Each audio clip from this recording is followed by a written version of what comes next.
تو اس کا مطلب یہ ہے کہ جواب یوں ہوگا کہ یہاں قول عام ہے نا، باللسان ہو یا بالقلب ہو.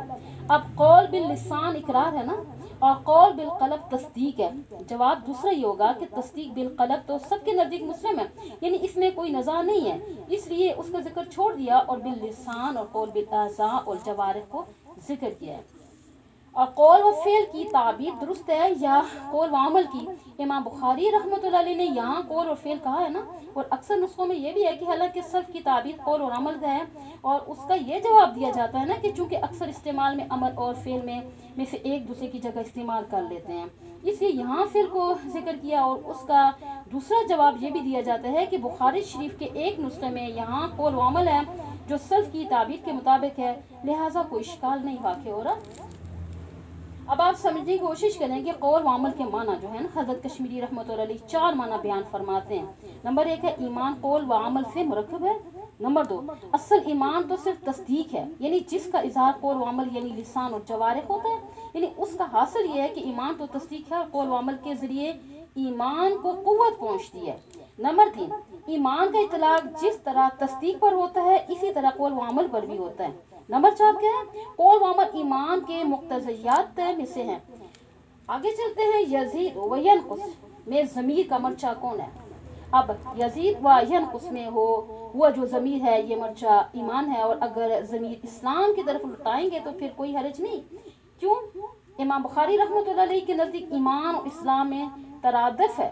اور یزید و ینقص کا مطلب یہ ہے کہ یزید بالطاعت و ینقص بالمعصیہ، یعنی اطاعت یعنی نیکیوں سے اس کا مرتبہ بڑھتا جائے گا اور معصیت سے اس کا درجہ گھٹتا جائے گا. تو عمل جو ہے نا وہ ایمان کے مراتب میں کمی بیشی کا سبب ہوتا ہے. فرمایا قال اللہ تعالی لیزدادوا ایمانا مع ایمانہم. اب امام بخاری رحمۃ اللہ علیہ یہاں پہ ترجمۃ الباغ کی تائید میں دلائل پیش فرما رہے ہیں نا. سب سے پہلے انہوں نے 8 قرآنی آیات پیش کی ہیں جن میں زیادت ایمان کا بیان ہے. جب ان آیات سے زیادت ثابت ہوگی تو نقصان بھی ثابت ہوگا، اس لیے کہ زیادت مستلزم ہے نقصان کو. اب زیادتی اس چیز میں ہو سکتی ہے جس میں نقصان ہو سکتا ہے نا، اور ہم کہتے ہیں نہیں، احناف کہتے ہیں کہ یہاں نفس ایمان اور تصدیق میں زیادتی مراد نہیں ہے بلکہ آثار ایمان میں زیادتی مراد ہے. اور آثار ایمان کا مطلب ہے نور ایمان اور انشراح صدر میں اضافہ. تو مذکورہ آیت غزوہ حدیبیہ کے موقع پہ نازل ہوئی تھی جب مسلمانوں کو غلط اطلاع ملی نا کہ قریش مکہ نے حضرت عثمان رضی اللہ تعالیٰ عنہ کو شہید کر دیا ہے، تو آپ صلی اللہ علیہ وسلم نے حضرت عثمان رضی اللہ تعالیٰ کا بدلہ لینے کے لیے صحابہ کرام کو جنگ پر آمادہ کیا اور بیعت علی الجہاد لی. اور بیعت کی خبر سن کر قریش خوفزدہ ہو گئے اور صلح کے لیے کوششیں شروع کر دیں. تو آپ صلی اللہ علیہ وسلم صلح کے لیے تیار ہو گئے. بالآخر صلح ہوئی، اور جسے صلح حدیبیہ کے نام سے یاد کیا جاتا ہے نا. تو یہ ایمان کا اثر تھا کہ صحابہ کرام میں یعنی کسی قسم کی تیاری کے بغیر آپ صلی اللہ علیہ وسلم کے حکم سے جہاد کے لیے تیار ہوئے. جب جذبہ جہاد سے سرشار تھے تو آپ صلی اللہ علیہ وسلم کے حکم سے بظاہر یعنی کہ ناموافق حالات میں صلح کا لیے جہاد کا ارادہ ترک کر دیا. تو قرآن مجید کی اس آیت میں آتا ہے نا هو الذی انزل السکینہ فی قلوب المؤمنین لیزدادوا ایمانا مع ایمانہم سے مراد یہ ہے کہ وہ پہلے جو عزم علی القتال کیا تھا نا وہ بھی ایمان کا اثر تھا، اور اب جو ترک قتال کیا ہے یہ بھی ایمان کا اثر تھا. حالانکہ مذکورہ دونوں کام مشکل تھے، تو یہاں ایمان کے اثر کی زیادتی مراد ہے. وَزِدْنَاهُمْ هُدًى یہ آیت سورہ کاف میں آتی ہے نا. اصحاب کافی کے بارے میں آتا ہے نا وَزِدْنَاهُمْ هُدًى، یعنی امام بخاری رحمۃ اللہ علیہ اس آیت سے زیادت فی الہدایت مراد لے رہے ہیں، اور ہدایت ایک عمل ہے اور ان کے نزدیک عمل ایمان کا جز ہے، لہٰذا ایمان میں زیادتی ثابت ہوگی. جب زیادتی ثابت ہو گئی تو نقصان بھی ثابت ہو گیا. لہٰذا لیکن ہماری طرف سے یہ کہا جاتا ہے نا کہ اس سے مراد بصیرت کی زیادتی ہے، یعنی جو ایمان ان کو حاصل تھا اللہ تعالیٰ نے ان میں ان کو یعنی کہ مزید بصیرت و فہم عطا فرمایا. وَيَزِيدُ اللَّهُ الَّذِينَ اهْتَدَوْا هُدًى اس آیت میں فرمایا گیا اللہ تعالیٰ اہل ہدایت کو ہدایت میں زیادتی عطا فرماتے ہیں، اور ہدایت ایک عمل ہے اور ان کے نزدیک عمل ایمان کا جز ہے. مطلب یہ نکلا کہ ایمان میں زیادتی ہوگی تو ہم کہتے ہیں نا کہ اول یہاں نفس ایمان میں مراد یعنی کہ زیادتی مراد نہیں ہے بلکہ ایمان کے اثر کی زیادتی مراد ہے. اور دوسرا یہ ہے کہ یہاں زیادتی مراد ہی نہیں بلکہ استمرار اور دوام علی الہدایہ مراد ہے۔ تو مطلب یہ ہوگا کہ جو آدمی ہدایت حاصل کرنے کی کوشش کرتا ہے، اس کے لیے جدوجہد کرتا ہے، تو اس کو ہدایت بھی ملتی ہے اور اس کو استقامت بھی عطا ہوتی ہے۔ والذین اہتدوا زادہم ھدی وآتاہم تقواہم، یہاں سے اس آیت میں امام بخاری رحمۃ اللہ علیہ گزشتہ آیت کی طرح ایمان کی زیادتی پر استدلال کرتے ہیں، اور ہم ان کا یہ مطلب بیان کرتے ہیں کہ جو لوگ اصول ہدایت کے لیے کوشش کرتے رہتے ہیں، اللہ تعالیٰ ان کی بصیرت اور فہم میں اضافہ کرتے رہتے ہیں، لہٰذا یہاں ایمان کی زیادتی مراد نہیں ہے۔ وَيَزْدَادَ الَّذِينَ آمَنُوا إِيمَانًا، اس آیت میں بھی امام بخاری رحمۃ اللہ علیہ زیادت ایمان ذکر کرنا چاہتے ہیں، اور ہم کہتے ہیں نا کہ اس آیت میں کیفیت ایمان کی قوت اور مضبوطی مراد ہے۔ وَقَوْلُهُ عَيْشُكُمْ زَادَتْهُ هَٰذِهِ إِيمَانًا فَأَمَّا الَّذِينَ آمَنُوا فَزَادَتْهُمْ إِيمَانًا۔ امام بخاری رحمۃ اللہ علیہ نے اس آیت کے ساتھ قَوْلُهُ عَزَّ وَجَلَّ بڑھا دیا ہے، جبکہ اس سلسلے کی گزشتہ آیات میں جو گزری ہیں وہاں یہ کلمات نہیں بڑھائے۔ کیوں؟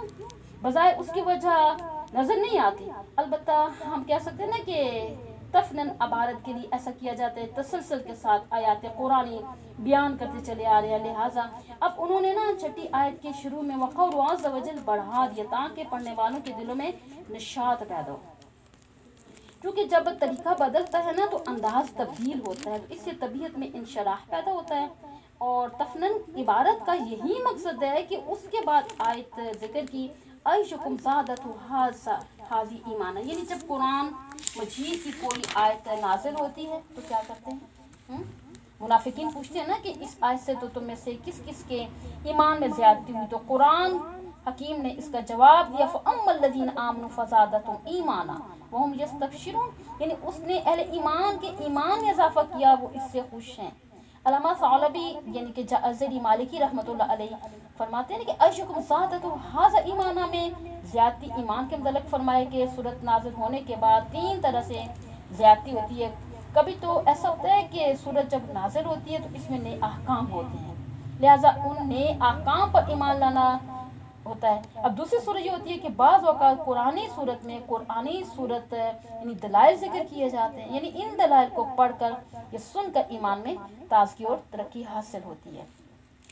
تیسری صورت یہ ہوتی ہے کہ ایمان والوں کو کبھی وسواس پیدا ہوتے ہیں اور کبھی ان سے غلطی صادر ہوتی ہے، یعنی نئی صورت کے نازل ہونے سے وہ سب زائل ہو کر ایمان تر و تازہ اور پختہ ہو جاتا ہے۔ ہم کہتے ہیں کہ زیادتی ایمان کا مطلب یہ ہے کہ کمال ایمان میں اضافہ ہوتا ہے۔ وَقَوْلُ جَلَّ ذَكَرُهُ فَاخْشَوْهُمْ فَزَادَهُمْ إِيمَانًا، اب یعنی یہ پوری آیت اس طرح نہیں ہے کہ الذین قال لهم الناس ان الناس قد جمعوا لكم فاخشوهم فزادهم ایمانا وقالوا حسبنا اللہ ونعم الوکیل۔ اب یہ آیت ہے غزوہ حمراء الاسد سے متعلق ہے۔ ابو سفیان جب اپنا لشکر لے کے مقام احد سے مکہ کے لیے روانہ ہوا تو خیال آیا نا کہ ہم نے بڑی غلطی کی ہے، شکست خوردہ مسلمانوں کی یوں ہی یعنی کہ ہم ان کو چھوڑ کے چلے آئے ہیں، تو اب ہم واپس ہی یعنی کہ مدینہ منورہ چلے کر مسلمانوں کا کام تمام کر دیں۔ تو آپ صلی اللہ علیہ وسلم کو جب اس کی خبر ہوئی، اعلان فرمایا کہ جو لوگ کل ہمارے ساتھ لڑائی میں حاضر تھے تو وہی آج دشمن کا تعاقب کرنے کے لیے تیار ہو جائیں۔ تو آپ صلی اللہ علیہ وسلم نے ان مجاہدین کی جمعیت لے کر مقام حمراء الاسد تک پہنچے۔ جب اس کی اطلاع ابو سفیان کو ملی تو اس کے دل میں رعب اور دہشت طاری ہو گئی۔ حملہ کا پروگرام ملتوی کر کے ابو سفیان مکہ کی طرف بھاگا۔ ایک تجارتی قافلہ مدینہ آ رہا تھا، ان کو کچھ دے کر اس پر آمادہ کیا کہ وہ مدینہ پہنچ کے یہ کہنا شروع کر دیں کہ مکہ والوں نے مدینہ پر حملہ کرنے کے لیے بھاری لشکر اور ساز و سامان تیار کیا ہے۔ تو انہوں نے مدینہ پہنچ کر ایسے کہنا شروع کر دیا کہ جیسے صحابہ کرام نے سن کر کہا تھا نا حسبنا اللہ ونعم الوکیل۔ تو اس پر یہ آیت نازل ہوئی، چونکہ ابو سفیان کے حملے کی خبر سن کر ڈرنے کی بجائے صحابہ کرام کا جوش ایمان اور بڑھ گیا تھا، لہٰذا اگر اللہ رب العزت اس جوش ایمان کی زیادتی کو فزادہم ایمانا سے تعبیر فرمایا۔ چل رہی ہے نا؟ وَقَالُهُ تَعَالَى وَمَا زَادَهُمْ إِلَّا إِيمَانًا وَتَسْلِيمًا، یہ احزاب کی آیت آتی ہے نا کہ پوری آیت کس طرح ہے؟ وَلَمَّا رَأَى الْمُؤْمِنُونَ الْأَحْزَابَ قَالُوا هَذَا مَا وَعَدَنَا اللَّهُ وَرَسُولُهُ وَصَدَقَ اللَّهُ وَرَسُولُهُ وَمَا زَادَهُمْ إِلَّا إِيمَانًا وَتَسْلِيمًا۔ جب اہل ایمان نے احزاب کفار کو دیکھا، قریش دوسرے قبائل کو لے کے مدینہ منورہ پر حملہ آور ہوئے، تو وہ کہنے لگے اللہ اس کے رسول نے ہم سے اسی کا وعدہ کیا تھا اور اللہ اس کے رسول سچے ہیں۔ اس سے ان کے ایمان میں اضافہ ہوا۔ ہم کہتے ہیں کہ یہاں یہ مراد نہیں ہے ان کے نفس ایمان میں اضافہ ہوا، بلکہ مراد ہے کہ اللہ اس کے رسول کے وعدوں کی وجہ سے اہل ایمان کا اعتماد بڑھ گیا، جبکہ امام بخاری رحمۃ اللہ علیہ اس سے نفس ایمان میں زیادتی مراد لے رہے ہیں۔ الحب فی اللہ والبغض فی اللہ من الایمان۔ امام بخاری رحمۃ اللہ علیہ حدیث کے اس جملے سے یہ ثابت کرنا چاہتے ہیں جب حب فی اللہ اور بغض فی اللہ اعمال میں ہے، یعنی ایمان کے جز ہیں، تو معلوم ہوا کہ ایمان مرکب ہے اور مرکب میں زیادتی نقصان دونوں ہو سکتے ہیں، لہذا ایمان کا مرکب ہونا اور قابل زیادت و نقصان ہونا ثابت ہو گیا۔ ہم کہتے ہیں نا کہ من ایمان میں کہ من یعنی تبعیضیہ نہیں ہے بلکہ من ابتدائیہ ہے۔ اب اس صورت میں مطلب ہوگا کہ حب اور بغض فی یعنی کہ ایمان کے متعلقات میں داخل ہے، اور اگر امام بخاری رحمۃ اللہ علیہ کے حسب منشا من کو یعنی تبعیضیہ مان لیں تو پھر ہم ایمان کامل ایمان مراد لیں گے جس کے مرکب ہونے میں کسی کو اختلاف نہیں ہے۔ اور امام بخاری رحمۃ اللہ علیہ اس اثر سے نا یہ ثابت کر رہی ہیں کہ ایمان میں فرائض، شرائع، حدود اور سنن داخل ہے، لہذا ایمان مرکب ہے۔ جب ایمان مرکب ہوا تو قابل زیادت و نقصان ہونا ثابت ہو گیا، تو یہ کہنے میں ہم آپ کو بچانے ہوں گے کہ الایمان یزید و ینقص۔ ہم کہتے ہیں نا کہ حضرت عمر بن عبدالعزیز رحمۃ اللہ علیہ یہاں ان چیزوں کو ایمان کامل کا جز قرار دے رہے ہیں، کیوں؟ آخر اس میں آتا ہے نا کہ اس کے الفاظ ایمان کامل کے مرکب ہونے میں کسی کو اختلاف نہیں ہے۔ تو سیدنا عمر بن عبدالعزیز رحمۃ اللہ علیہ نے اپنے مکتوب کے آخر میں فرمایا تھا کہ اگر میں جیتا رہا تو اس کی تفصیلات بیان کروں گا تاکہ تم جان لو اگر میں زندہ نہ رہا تو تم مجھے یعنی کہ مجھے تمہارے ساتھ جینے کا کوئی شوق نہیں ہے۔ آگے چلتے ہیں۔ وقال ابراہیم ولکن لیطمئن قلبی۔ حضرت ابراہیم علیہ السلام نے اللہ تعالیٰ سے عرض کیا تھا ربی ارنی کیفا تحیی الموتى۔ اس پر اللہ تعالیٰ نے فرمایا کہ اولم تؤمن، تو حضرت ابراہیم علیہ السلام نے جواب دیا بلا ولکن لیطمئن قلبی۔ امام بخاری رحمۃ اللہ علیہ اس سے حضرت سعید بن جبیر رحمۃ اللہ علیہ، حضرت مجاہد رحمۃ اللہ علیہ کی تفسیر کی طرف اشارہ کرنا چاہتے ہیں۔ حضرت سعید بن یعنی کہ جبیر رحمۃ اللہ علیہ اس کی تفسیر میں فرماتے ہیں نا یزداد یقینی۔ حضرت مجاہد رحمۃ اللہ علیہ نے اس کی تفسیر میں فرمایا کہ لا زادہ ایمانی سے کی ہے، لہٰذا اس سے امام بخاری رحمۃ اللہ علیہ زیادت ایمان ثابت کر رہے ہیں۔ ہم کہتے ہیں کہ یہاں حضرت ابراہیم علیہ السلام کے کلام میں زیادت نفس ایمان مراد نہیں بلکہ مشاہدہ کیفیت احیاء موتا کے شوق اور اضطراب کو اطمینان میں تبدیل کرنا مراد ہے۔ سمجھ آ رہی ہے نا؟ آگے چلتے ہیں۔ وقال معاذ اجلسا بنا نؤمن ساعہ۔ امام بخاری رحمۃ اللہ علیہ حضرت معاذ رضی اللہ تعالیٰ کی اس اصل سے زیادت ایمان میں استدلال کر رہے ہیں نا، اس طرح ہے کہ اس کو اصل ایمان پر تو محمول کیا نہیں جا سکتا۔ کیوں؟ کیونکہ اس لیے کہ حضرت معاذ رضی اللہ تعالیٰ عنہ کو ایمان پہلے سے حاصل تھا نا، لہٰذا اس کو زیادت ایمان پر ہی محمول کیا جائے گا۔ ہم کہتے ہیں کہ یہاں زیادت پھر ایمان مراد نہیں بلکہ ایمان کی تجدید اور اس کی تر و تازگی مراد ہے۔ حضرت معاذ رضی اللہ تعالیٰ عنہ فرما رہے ہیں کہ ہمارے ساتھ بیٹھو، اللہ اس کے رسول اور آخرت جنت کے ثواب اور آخرت کے عذاب کا تذکرہ ہو جائے تو اس سے ایمان میں تر و تازگی آئے گی۔ وقال ابن مسعود الیقین الایمان کلہ۔ حضرت ابن مسعود فرماتے ہیں نا کہ یقین کل ایمان ہے۔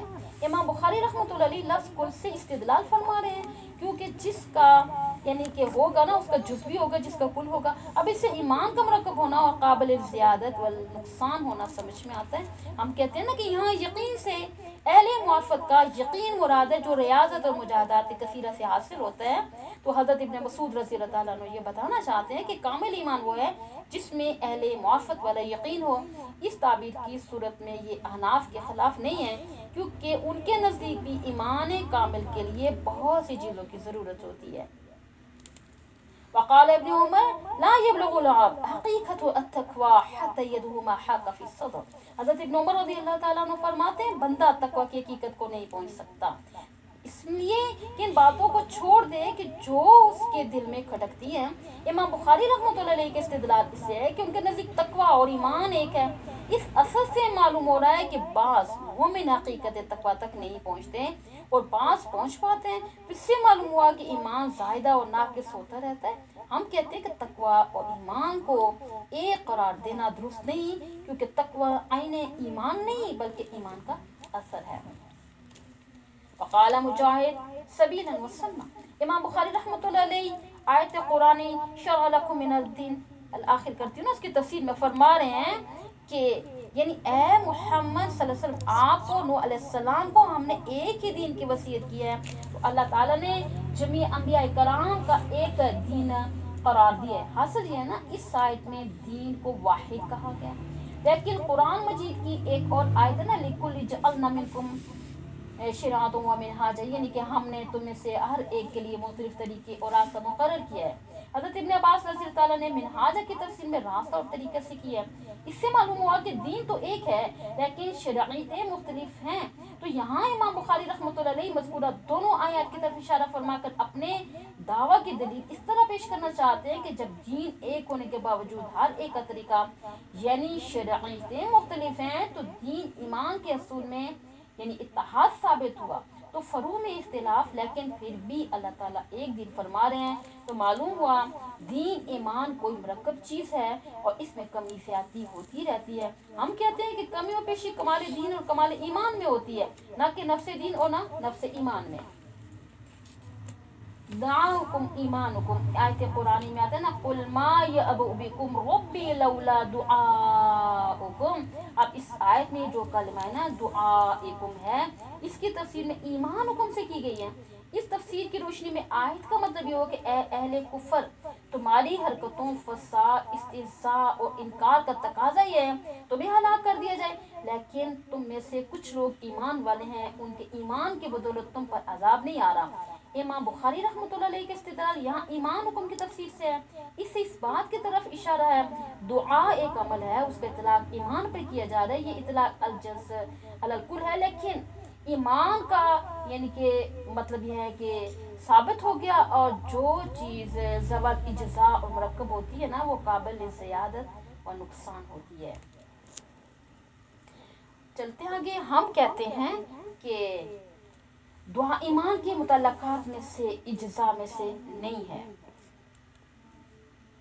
آگے حدیث آتی ہے حدثنا عبید اللہ بن موسیٰ.